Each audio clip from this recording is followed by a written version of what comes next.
Hello, I'm Lucy and welcome to Undies on Air, a three-part investigative special for She's Out There, Women's Health Tasmania's podcast about sexual and reproductive health. These episodes have a very special mission. It's a mission to discover how can us folk living here in Lutruwita, Tasmania, have a better period. So when you're ready, just into the microphone. Yeah, good, great. 4 marvellous features: protection, immaculacy, deodorization, and ease of disposal. That's the voice of Amber Perez, local personality, and she's reading a Kotex ad from 1925. Kotex is made from superabsorbent cellulocotton, a wonderful surgical product which absorbs 16 times its own weight in moisture. This absorbency ensures protection always. It prevents the anxiety which affects So Kotex is one of the first producers of the single-use pad, and in this episode we're going to drill down a little bit more into the evolution of single-use products. This absorbency also permits the immaculacy, the exquisite personal daintiness, which alone satisfies fastidious women. You can hear how this ad really rests on this idea that periods are kind of dirty and that daintiness has to be maintained. This wonderful new discovery, deodorization, completes the perfection. Last, yet the most important of all, is ease of disposal. A lot has changed in the way we advertise single-use period products. We certainly don't talk about women's personal daintiness as much as we used to, but there's also a lot that has stayed the same. You get rid of single-use period products the same way today as you did in 1925. You get rid of Kotex as easily as a sheet of tissue, the same way. This forever ends, this constant source of embarrassment. Yeah, cool.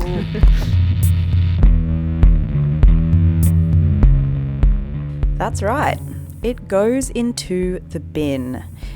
But what happens next? Once we've turfed our tampon or our pad, where does it go? How long does it last? And what does it mean for our planet? We're going to answer all these questions on this episode, and I promise you the answers are fascinating. But before we do that, we've got to go back in time to work out how did single-use products become so darn popular. Hold on to your moon cups. It's episode 2 of Undies on Air. Crouching tampon, hidden plastic.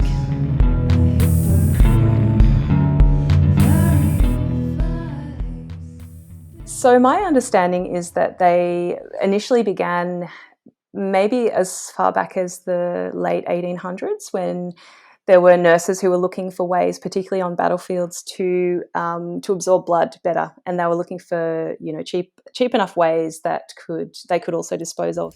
That's Rachel Pilgrim. She's a period educator from Central Victoria, and Rachel has designed workshops for girls and other folk who have periods as a way of opening up conversations about periods, and in particular, sustainable periods. Because as you may have heard by now, those single-use pads and tampons, well, a lot of them have heaps of plastic in them. But it wasn't always like this, as Rachel explains. They looked at using things like wood pulp and also cotton to make the bandages. And then there was commercial manufacturers sort of took up on this idea, and they were the bandage companies were actually the first people who produced, or the first manufacturers to produce single-use disposable items. So back then they would have been much more made from natural materials, and then the evolution of them over time. So they didn't really kind of take off. My understanding is they were commercially sold in the 20s, and I think it's around the way that they were actually marketed to women. It wasn't until they were sort of marketed in a different way later in like the 50s and the 60s that they became a little bit more popular. They changed the way that they were made. So there was versions that had belts and clips at the front, so they would sit in the belt. My understanding, I never used those, but my understanding is they were quite, moved around quite a lot. And then probably it was about the 80s where the adhesive backing came in and the plastic backing came in, and so they would stick to the gusset of your undies, and then wings later on were introduced. So during the evolution of that time, they've really moved from a much more, I guess, a renewable and natural material to more technology coming in and more synthetics being used, and then chemicals being sort of added into the mix when the adhesives came in, and also fragrances as well. So there's a lot more sort of stuff in them that we don't really know about now. Yeah. So, Rachel, what exactly is in a pad? There's a lot of data, or a lot of people quoting out there that they're made of about 90% of plastic, and polyethylene being one of the most abundant plastics in it. But there's also the other materials such as cellulose, which is an organic compound which is used in the production of paper, and also adhesives and fragrances. So then you also have the wrapper, which is usually made out of plastic. And then in tampons, they would be mainly composed of absorbent materials, which could include rayon, cotton, polyester, or a mix of all of the fibres. Both pads and tampons are usually bleached as well. And for tampons, they're generally individually wrapped either with paper or maybe plastic. And some tampons come with an applicator, so that could be a wax-coated or coated paper, or a hard plastic, which again is polyethylene or polypropylene. And Rachel, is there, like, with a pad, okay, you've obviously got the pad itself, it's got plastics in it and chemicals in it, but are there other things that go into making a pad that we could think about? Yeah, definitely. So it's really variable between, brand to brand, I guess. But it really sort of comes down to that it's, mechanical, chemical, electrical energy, which is to harvest the raw materials and to then mechanically produce the pad. Then you've got the raw materials as well. And then also transport to the point of sale. So all of that is, a lot of energy and resources. And again, you just sort of really don't know exactly what they are unless you dig further deeply into it, and you can get that information. Yeah. So then, like I said, if it breaks down in the ocean or in landfill, it's going to cause pollution at the other end, depending on what it's made out of.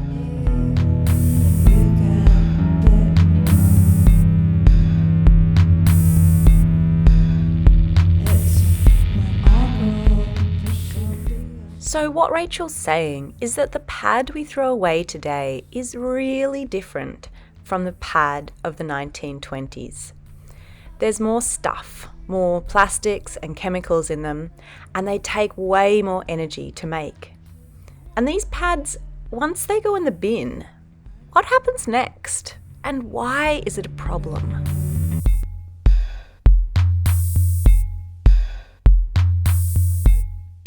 A stupid question to ask, but I love asking smart people stupid questions. But it's okay as well if you can't answer it. But what's wrong with plastic? Yeah, no, it's such a great question. I think it's something we have to stop and think about because it's everywhere. We see it, we use it in everything. Some of its best properties are the fact that it doesn't break down, right? You can hold a pen, it's not going to fall apart. That's the voice of Madeline.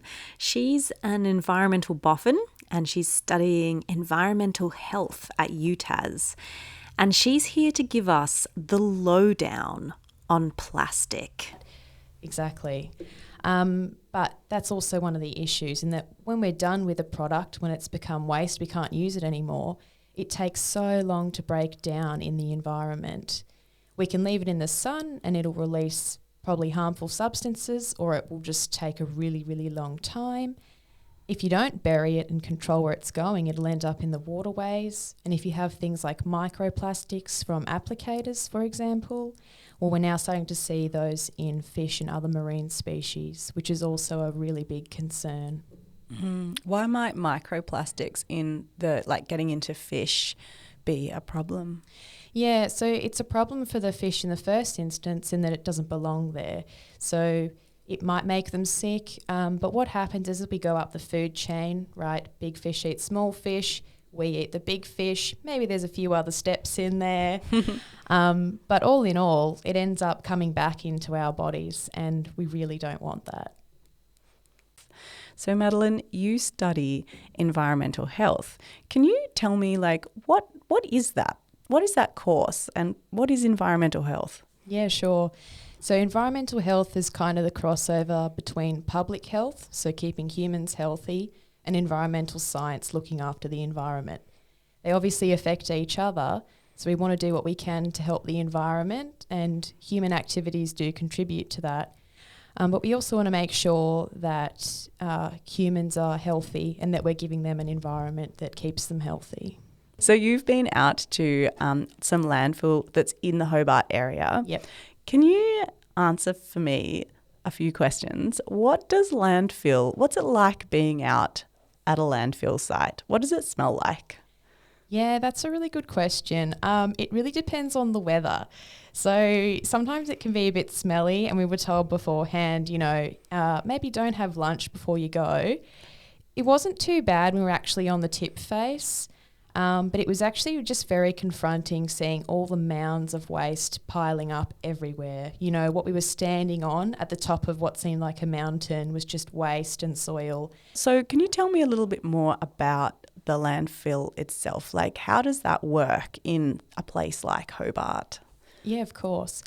So a landfill, firstly, it can't just go anywhere, right? You've got to find a particular area. It's got to be quite stable. You don't want water going into the landfill because the water's going to keep going and it's going to take things from the landfill with it. So once you find the correct site, you have to line it with a special lining so that you don't have any leaching out into the environment. And you've got to keep managing it over time because there will be gases that build up as a consequence of the breakdown, and unfortunately it does also release emissions. Mm-hmm. These days we've got programs that definitely help with reducing that, but it's still an unfortunate byproduct of the process. So you're saying that a landfill itself actually creates gas, CO2, for instance? Creates methane emissions in particular. Okay. And CO2. Yeah. And why is methane and CO2 kind of a problem? Yeah, well, it contributes to the greenhouse effect, so it gets stuck in the atmosphere and it basically warms the earth. It interacts with other particles that are up there and we get this warming effect, basically like having a blanket around. That sounds cozy, but maybe actually not that great for the planet. Yeah, I wouldn't want to be wearing a blanket all the time, would you?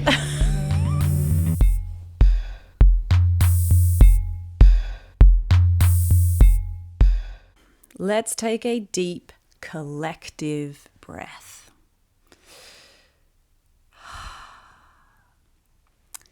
I want to acknowledge that what we're hearing is actually pretty big, hey?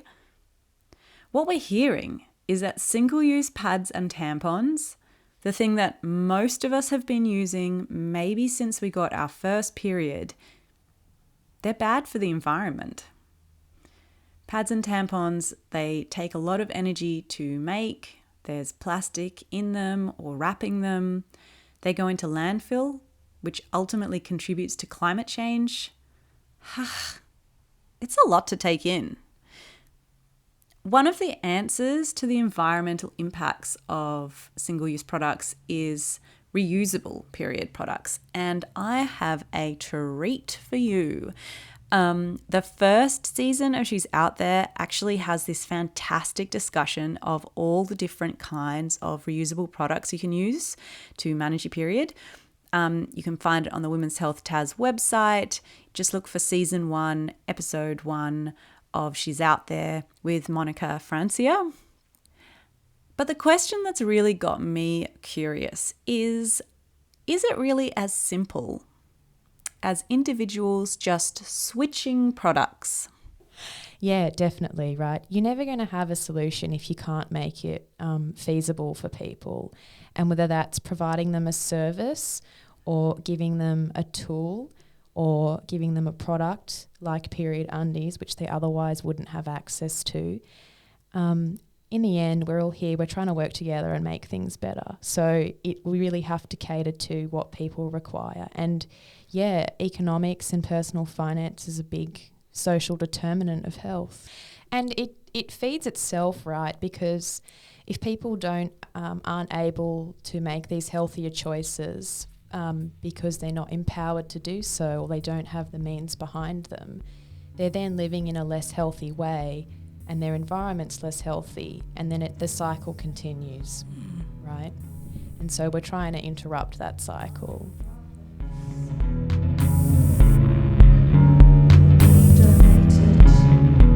Madeline is saying something so important.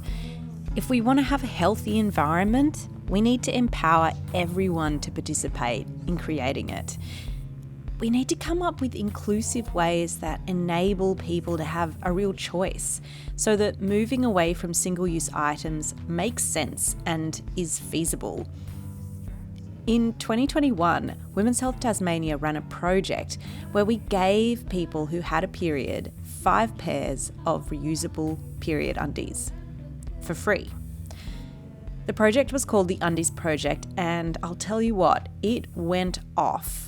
People loved having the chance to try out this reusable product.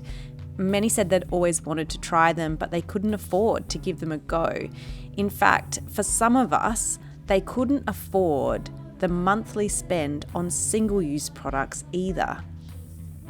Period poverty is real in Lutruwita, Tasmania, and we think it deserves its own episode because it's tied up to the whole environmental question, it's tied up with health and the period taboo.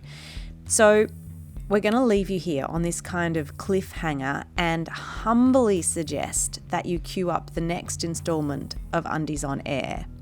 Episode 3, The Luxury of Choice. A big thank you to our guests Rachel and Madeline, to Pretty in Pink for letting us use her song Hippo Critter, and to Red Thread for the use of their fancy podcast studio. And on that note, I'm Lucy. Thank you for listening. And on behalf of all of us here at Women's Health Tasmania, we wish you a very good period. See you later.